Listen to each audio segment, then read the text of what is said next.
नमस्कार, बहुत स्वागत है आप सभी का। मैं हूं आपके साथ कमरुद्दीन खान। इस वक्त की बड़ी खबर, अहम खबर रायपुर से, जहां पर गोधन न्याय योजना की राशि का भुगतान किया मुख्यमंत्री भूपेश बघेल ने ऑनलाइन राशि का भुगतान किया है। बैंक खाते में 8 करोड़ 56 लाख ऑनलाइन ट्रांसफर किए गए। हितग्राहियों के खाते में राशि का भुगतान किया गया है। 16 से 30 सितंबर तक की राशि का भुगतान किया गया। 5वीं किश्त की राशि का ऑनलाइन ट्रांसफर किया गया। भाई प्रदीप जी, सुब्रत जी, गीता मैडम और सभी अधिकारीगण, मुझे बेहद प्रसन्नता है कि जो वचन आपको हम लोगों ने दिया था कि हर 15 दिन के भुगतान करेंगे, आज 5वां किस्त का भुगतान किया गया। पहले 15 दिन में 1 करोड़ 67 लाख राशि जब दिए तो हमारे विपक्षी साथियों ने ये कहा था कि पैसा तो केवल 1 करोड़ 67 लाख है, विज्ञापन में उससे ज़्यादा कई गुना खर्चा कर दिए हैं। लेकिन आज आप देखेंगे दूसरा किस्त 4 करोड़ 74 लाख, तीसरा किस्त 6 करोड़ 27 लाख, चौथा किस्त 8 करोड़ 2 लाख और 5वां किस्त 8 करोड़ 56 लाख। इस प्रकार से गोपालकों के खाते में आज के तारीख तक 29 करोड़ 26 लाख रुपए की राशि पहुंच चुकी है।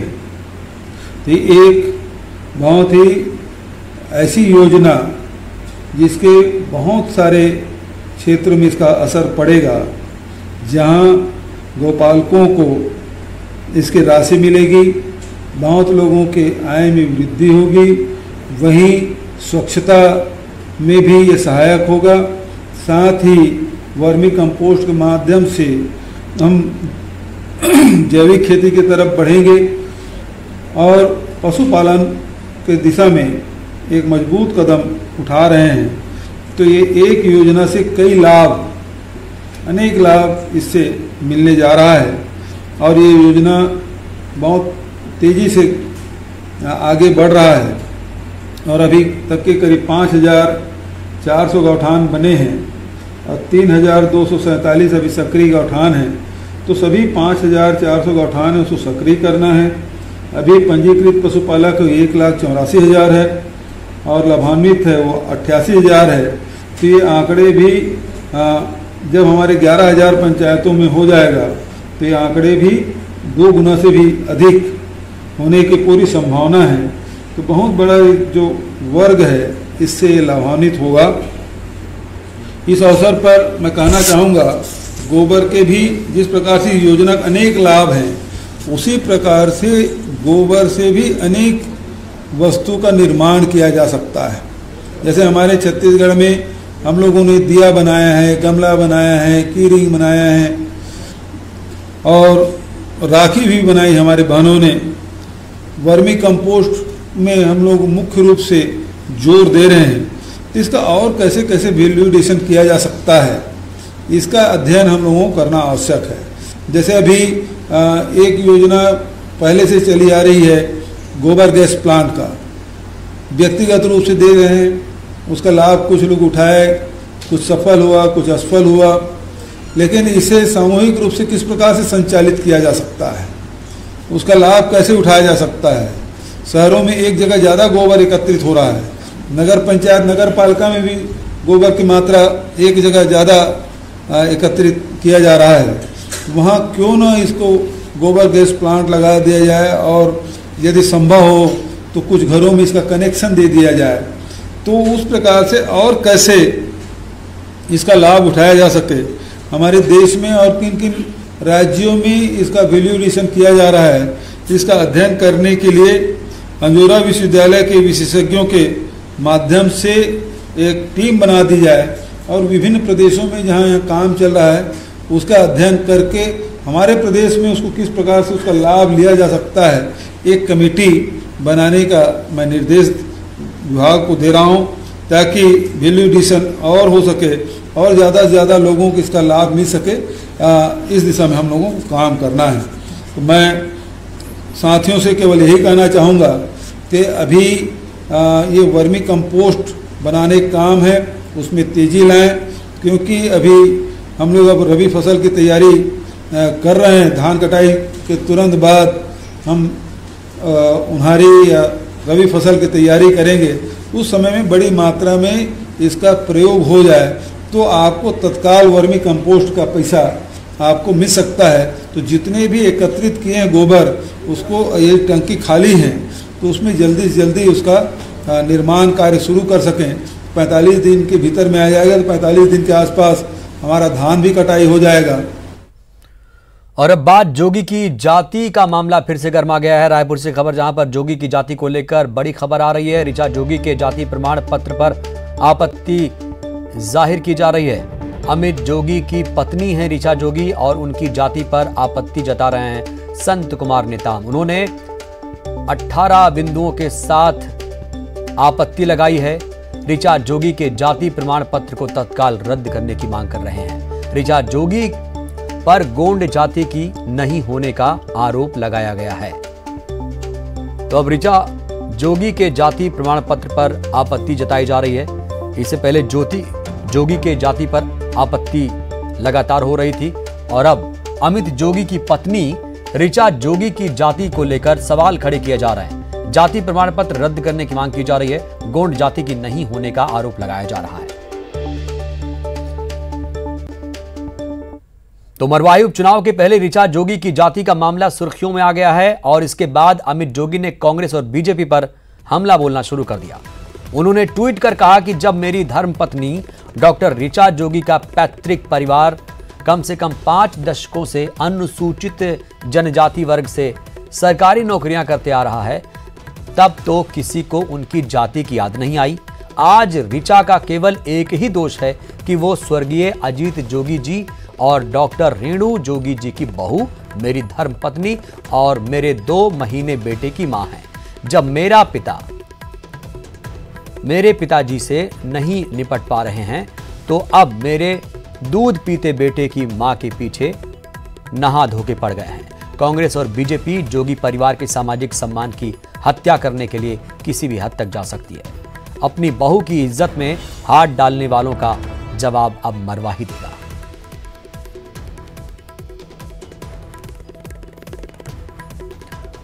तो बीजेपी और कांग्रेस पर हमला बोलना शुरू कर चुके हैं अमित जोगी। अब मरवाही की जनता कांग्रेस और बीजेपी को जवाब देगी। ऋचा जोगी की ये जाति का मामला अब सुर्खियों में आ गया। उसके बाद उन्होंने ट्वीट करके बीजेपी और कांग्रेस पर जबरदस्त तरीके से हमला बोला और कहा कि मरवाही की जनता जवाब देगी। रायपुर से खबर, जहां पर SC/ST एक्ट संशोधन का मामला एक बार फिर से सुर्खियों में आ गया है। राज्यपाल को बिना सूचना दिए संशोधन करने का यह मामला है। अमित जोगी की शिकायत पर राज्यपाल ने संज्ञान लिया। राज्यपाल ने राज्य सरकार से अभिमत मांगा है। नियमों में बदलाव के लिए राज्यपाल की अनुमति चाहिए और ये जरूरी है या नहीं। जाति प्रमाण पत्र छानबीन और शिकायत के निपटारे को लेकर राज्य सरकार ने 3 नियम बदले हैं।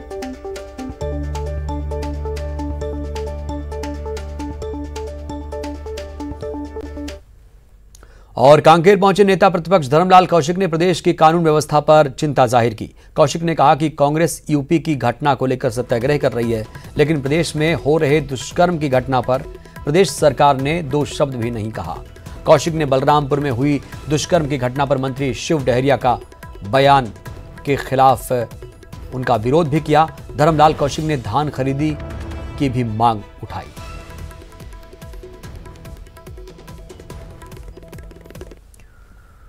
मरवाही उपचुनाव को लेकर राजनीतिक दलों की दौड़ तेज हो गई। जोगी परिवार के किले को भेदने के लिए बीजेपी और कांग्रेस दोनों ही पसीना बहा रहे हैं। बीजेपी ने इस सीट के लिए पूर्व मंत्री अमर अग्रवाल को जिम्मा सौंपा। कांग्रेस इसे अपनी परंपरागत सीट बता रही है। मरवाही सीट पर जोगी परिवार पिछले 20 सालों से अपनी जीत का परचम लहराता आया है और उपचुनाव में भी जोगी कांग्रेस के प्रदेश अध्यक्ष अमित जोगी जीत का दावा कर रहे हैं। तो मरवाही में 20 सालों से जोगी परिवार का कब्जा है और मरवाही पर अब संग्राम तेज हो चुका है। उपचुनाव के लिए तीनों पार्टियां जोर आजमाइश में लगी हुई हैं। सभी पार्टियां अपने अपने तरीके से जीत का दावा कर रही हैं, लेकिन अमित जोगी ने कहा एक बार फिर से मरवाही की जनता जवाब देगी।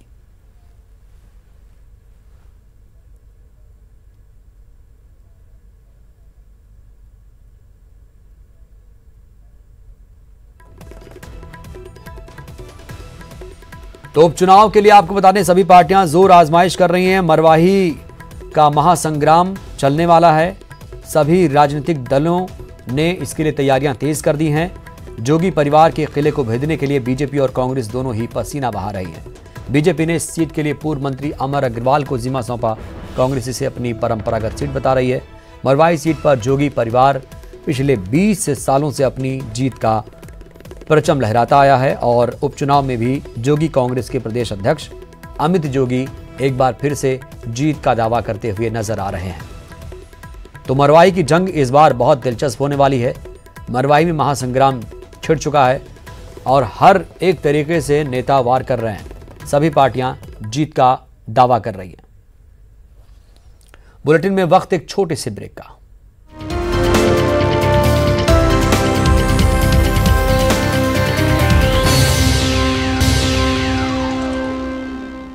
ब्रेक के बाद हाजिर हूं जगदलपुर से खबर, जहां पर नक्सलियों के खिलाफ ऑपरेशन की तैयारी की जा रही है। सुरक्षा सलाहकार के विजय कुमार बैठक कर रहे हैं। सीमावर्ती क्षेत्रों में नक्सल ऑपरेशन की रणनीति बनाई जा रही है। राज्यों के सुरक्षा अधिकारियों के साथ बैठक कर रहे हैं। आईजी पी सुंदरराज के मुताबिक हैदराबाद, वेंकटापुरम, नागपुर और गढ़चिरौली में 4 और 5 अक्टूबर को 4 मैराथन बैठकें हो चुकी हैं और एक बार फिर से नक्सलियों के खिलाफ ऑपरेशन की तैयारी की जा रही है। सुरक्षा सलाहकार के विजय कुमार रणनीति बना रहे हैं। सीमावर्ती क्षेत्रों में नक्सल ऑपरेशन की रणनीति बन रही है। राज्यों के सुरक्षा अधिकारियों के साथ बैठक कर रहे हैं।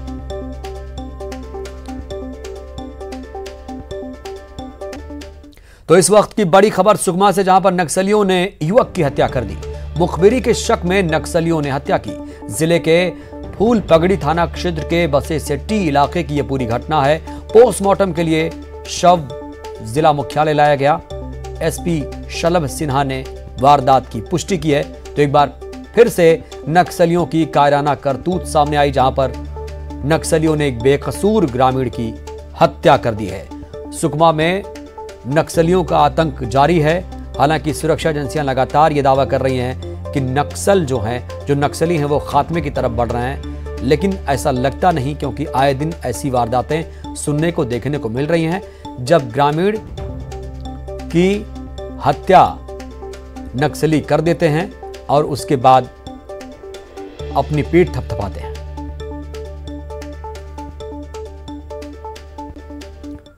और खबर कोरबा से, जहां पर सैनिक माइनिंग कैंप में लूट का मामला सामने आया है। कैशियर जवाहरलाल प्रसाद गिरफ्तार किया गया। कैशियर के कब्जे से 10,80,880 नकद बरामद किए गए।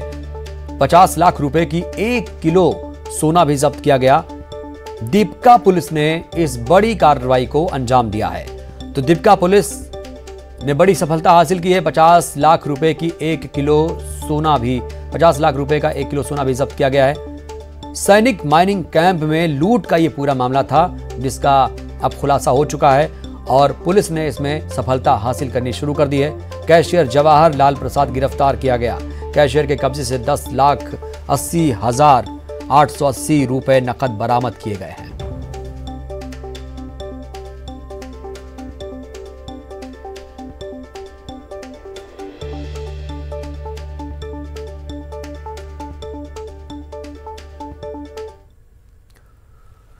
कोरोना काल में बिना दर्शकों के बीच दुबई में आईपीएल चल रहा है। हर मैच के साथ गेंद और बल्ले के इस खेल का रोमांच बढ़ता जा रहा है। लेकिन क्रिकेट के मैदान से अलग बंद कमरों में भी एक गेम चल रहा है, जिसे खेल रहे हैं खेल के खलनायक। जी हां, छत्तीसगढ़ के अलग अलग शहरों में सट्टेबाजों ने अपनी दुकान खोल रखी है। रिपोर्ट देखें आप। आईपीएल का रोमांच है जारी। कौन टीम किस पर पड़ेगी भारी? विजेता बनने की किसकी है बारी? टीमें कर रही हैं जीत की पूरी तैयारी,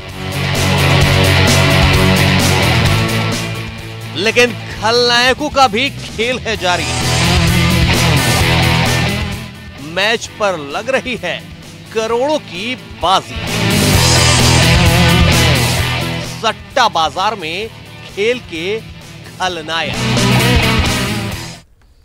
तो जब से आईपीएल मैच शुरू हुआ है तब से सटोरियों का गेम भी जारी है। शहर भले ही अलग अलग हैं, लेकिन सट्टे का खेल एक जैसा है। लेकिन राजधानी रायपुर से ही 45 सट्टेबाज पुलिस के शिकंजे में आए।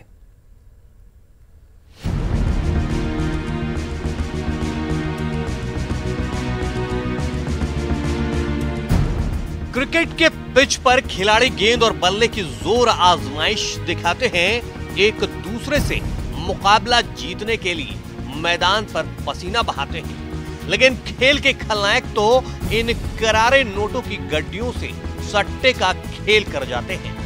नोटों की एक गड्डियां उन सट्टेबाजों के पास से पकड़ी गई हैं जो दुबई में चल रहे आईपीएल मैचों में सट्टेबाजी का खेल खेल रहे हैं। राजधानी रायपुर में एक के बाद एक 3 जगहों पर छापेमारी की गई तो सट्टेबाजों के इस खेल का पर्दाफाश हुआ। साइबर सेल और राजेंद्र नगर पुलिस को मुखबिरों से सूचना मिली थी कि महावीर नगर इलाके में खेल के खलनायक जुटे हैं और आईपीएल मैच में सट्टेबाजी का गोरख धंधा चल रहा है, जिसके बाद पुलिस ने रेड मारा और इन्हें रंगे हाथों गिरफ्तार किया। पकड़े गए आरोपियों के पास से 6,43,000 रुपए नकद बरामद हुए, जबकि 10,35,000 रुपए की सट्टा पट्टी, एक मोबाइल और स्कूटर भी पुलिस ने जब्त किया। वरिष्ठ पुलिस अधीक्षक महोदय के निर्देशानुसार पूरे शहर में सट्टा के विरुद्ध एक अभियान के तहत कार्रवाई की जा रही है, जिसके तहत आज साइबर की टीम और राजेंद्र नगर स्टाफ क्षेत्र में भ्रमण के दौरान सूचना मिली थी कि कुकरेजा फॉर्म महावीर नगर के पास में कोई संदिग्ध व्यक्ति सट्टा पट्टे का काम कर रहा है। इस पर से हमारी टीम रवाना हुई और वहाँ पर एक व्यक्ति विशाल दौलतानी संदिग्ध रूप से मिला। वहाँ पर उसकी तलाशी ली गई तो सट्टा पट्टी के साथ में कुछ पैसे प्राप्त हुए, जहाँ पर उसे पूरी प्रक्रिया की गई और सट्टा की कार्रवाई के तहत उसे कार्रवाई की गई। मुखबिरों की सूचना के आधार पर साइबर सेल और पंडरी पुलिस ने राजस्थान और कोलकाता के बीच हुए मैच में सट्टे का गोरख धंधा चला रहे आरोपी को गिरफ्तार किया है। आरोपी के पास 20,000 रुपए, laptop, mobile, TV, set top box और लाखों रुपए की सट्टा पट्टी भी जब्त की गई है। रायपुर के ही शांतिनगर इलाके में भी खेल के खलनायकों का गोरख धंधा चल रहा था, जहां से और अब आपको सीधे लिए चलते हैं रायपुर, जहां पर मुख्यमंत्री भूपेश बघेल मोर बिजली ऐप का शुभारंभ कर रहे हैं। और वृद्धि जैसे और टैरिफ की जानकारी ये सब हो सकता है, उसका सब मैं एक बार उल्लेख करना चाहूँगा। इसमें सर इसका नाम हमने टैगलाइन ये दिया है कि मोबाइल अब बन जाएगा उपभोक्ता के लिए अपना बिजली दफ्तर। बिजली बंद होने की शिकायत कर सकते हैं, अपना और एक अन्य 4 बिजली कनेक्शन का बिजली बिल अपना एक ही मोबाइल नंबर रजिस्टर करने पर देख सकते हैं। 2 वर्षों का विद्युत खपत अपने किसी मोबाइल ऐप के जरिए देख सकते हैं। उनका बिजली बिल का भुगतान का जो हिस्ट्री है 24 महीने का, 2 साल का, वो भी वो देख सकते हैं ताकि जान सकें कि कैसे क्या हो रहा है, उनका ट्रेंड क्या है। घरेलू बिजली बिल की गणना वो एडवांस में फोरकास्टिंग के लिए भी ये हेल्प कर सकता है। टैरिफ की जानकारी ले सकते हैं।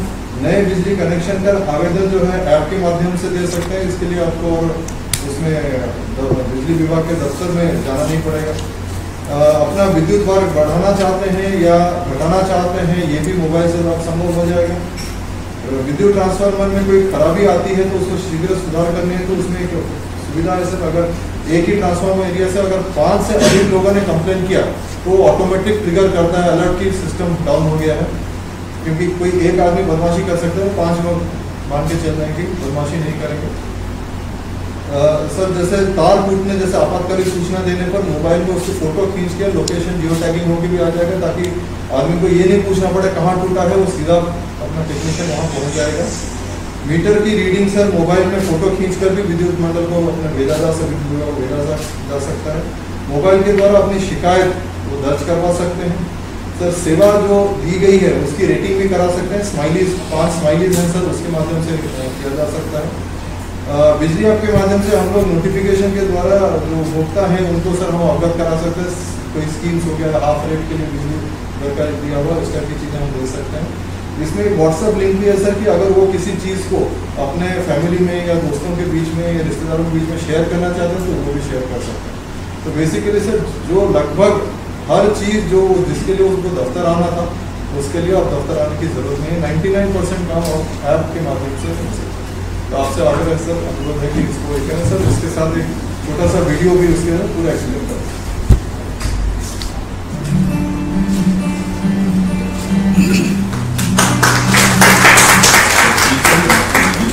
कंपनी के लिए आज गौरव के क्षण जब राज्य के विद्युत उपभोक्ताओं को बेहतर सेवा प्रदान करने के लिए कंपनी के बहुउपयोगी मोबाइल ऐप मोर बिजली का लोकार्पण छत्तीसगढ़ के माननीय मुख्यमंत्री श्री भूपेश बघेल जी के कर कदमों से हो रहा है। आज के युग में बिजली हमारी प्रमुख जरूरत बन गई है, इसलिए बिजली उपभोक्ताओं को गुणवत्तापूर्ण विद्युत प्रदाय और उत्तम उपभोक्ता सेवा प्रदान करना आज की प्रमुख आवश्यकता है। छत्तीसगढ़ के माननीय मुख्यमंत्री श्री भूपेश बघेल जी द्वारा विद्युत विभाग को ये लक्ष्य प्रदान किया गया था कि आधुनिक तकनीक का उपयोग करते हुए राज्य के विद्युत उपभोक्ताओं को बेहतर उपभोक्ता सेवा प्रदान करने के लिए कारगर उपाय अपनाए जाए। विश्व में बापू के नाम से प्रसिद्ध हमारे राष्ट्रपिता महात्मा गांधी जी ने उपभोक्ता की महत्ता को व्यक्त करते हुए वर्ष 1934 में कहा था कि ग्राहक परिसर में बहुत महत्वपूर्ण अतिथि होता है। वो हम पर आश्रित नहीं होता है, हम उस पर निर्भर होते हैं। वो हमारे काम में रुकावट नहीं होता है, वो तो इसका उद्देश्य होता है। हम उसकी सेवा करके उस पर कोई एहसान नहीं कर रहे हैं, वो हमें सेवा का मौका देकर हम पर एहसान कर रहा है। मोर बिजली ऐप अब हर बिजली उपभोक्ता का अपना बिजली दफ्तर बन गया है, जिसकी मदद से वो बिजली विभाग से संबंधित हर काम को घर बैठे एकदम आसानी से कर सकता है, जिनके लिए उसे किसी बिजली दफ्तर जाने की जरूरत नहीं है। अपने मोबाइल को मोर बिजली दफ्तर बनाने के लिए उपभोक्ता को गूगल प्ले स्टोर में जाकर मोर बिजली ऐप को अपने मोबाइल में इंस्टॉल करना होगा। उसके बाद उपभोक्ता का मोबाइल बन जाएगा उसका मोर बिजली दफ्तर। बिजली बंद होने की शिकायत मोर बिजली ऐप के उपयोग करते हुए बिजली बंद होने की शिकायत दर्ज करना अब बेहद आसान हो गया है। शिकायत दर्ज होते ही उपभोक्ता को SMS के द्वारा शिकायत के पंजीकरण की जानकारी प्रदान की जाएगी। शिकायत दर्ज होते ही बिजली विभाग के संबंधित फ्यूज कॉल सेंटर के कंप्यूटर के स्क्रीन में ऑपरेटर को शिकायत दिखती है, जिसका निराकरण कराने ऑपरेटर तुरंत सुधार दल को सूचित करता है। आधुनिक तकनीक के उपयोग से अब बिजली सुधार दल को उपभोक्ता के घर का पता ढूंढने की जरूरत भी नहीं होगी। वो गूगल मैप के सहारे सीधे उपभोक्ता के परिसर तक पहुंच जाएगा। इससे सुधार कार्य जल्दी पूरा हो सकेगा। बिजली सुधार होते ही सुधार दल शिकायत को क्लोज करेगा और उसी क्षण उपभोक्ता को सुधार कार्य पूरा होने की सूचना SMS से मिल जाएगी। मेरा नाम कृष्ण कुमार भगत है, मेरे भैया और राजेंद्र नगर के। जब ये मोर बिजली कार्य मतलब बहुत सुविधा हुआ थी। पहली क्या है, रात के हमारे लाइट बंद हुए तो बिजली ऑफिस दौड़े पर पड़े, लेकिन अब हमारा काम जो है मोबाइल से ही हो जाती और हम लोग बिजली ऑफिस जाया करके नहीं पड़ेगी। वो किसी शिकायत तो एक फोन नहीं उठाते। डाउनलोड करना चाहिए, बहुत सारी ट्रांसफार्मर की खराबी होगी तुरंत बिजली विभाग सबसे बड़ी शिकायत फोन नहीं उठाया। रात को बिजली बंद होगी तो उस ट्रांसफार्मर से संबंधित 5 शिकायत दर्ज होते ही सिस्टम स्वतः ट्रांसफार्मर की जांच हेतु शिकायत को संज्ञान में लेकर संबंधित अधिकारी को SMS के द्वारा सूचित करेगा। इससे ट्रांसफार्मर में सुधार कार्य जल्दी हो सकेंगे। मोर बिजली ऐप आए से बहुत सी सुख सुविधा मिली। हम लोग ना तो बिजली ऑफिस में जाकर के लाइन लगाना पड़ते न कुछ करे पड़े, यहीं से ट्रांसफार्मर बिजली बिल के अगर अपन ज़्यादा आगे कम आगे इधर से शिकायत सुझाव ये सब चीज़ के हमारा मोर बिजली ऐप आए से तो फायदा है। बिजली विभाग द्वारा जल्द सुधार कार्य करवाने हेतु जवाबदार अधिकारियों के लिए व्यवस्था जो अधिकारी जितना जल्दी रेस्पॉन्ड करेगा उतना उसका पॉइंट्स बढ़ते चले जाएंगे। एक बिजली बंद सीआर सिस्टम पे इसमें वो पॉइंट्स मिलते जाएंगे इसका। ठीक है। शहरी क्षेत्र में बिजली बंद की शिकायत यदि 4 घंटे में सुलझती है तो संबंधित अधिकारी को 10 अंक मिलेंगे और यदि देर होगी तो अंक कट जाएंगे। और यदि निर्धारित समय से पहले शिकायत सुलझती है तो बोनस अंक का प्रावधान भी कर्मचारियों और अधिकारियों के लिए किया गया है। इससे कार्य अनुशासन को बढ़ावा मिलेगा, साथ ही उपभोक्ता सेवा में भी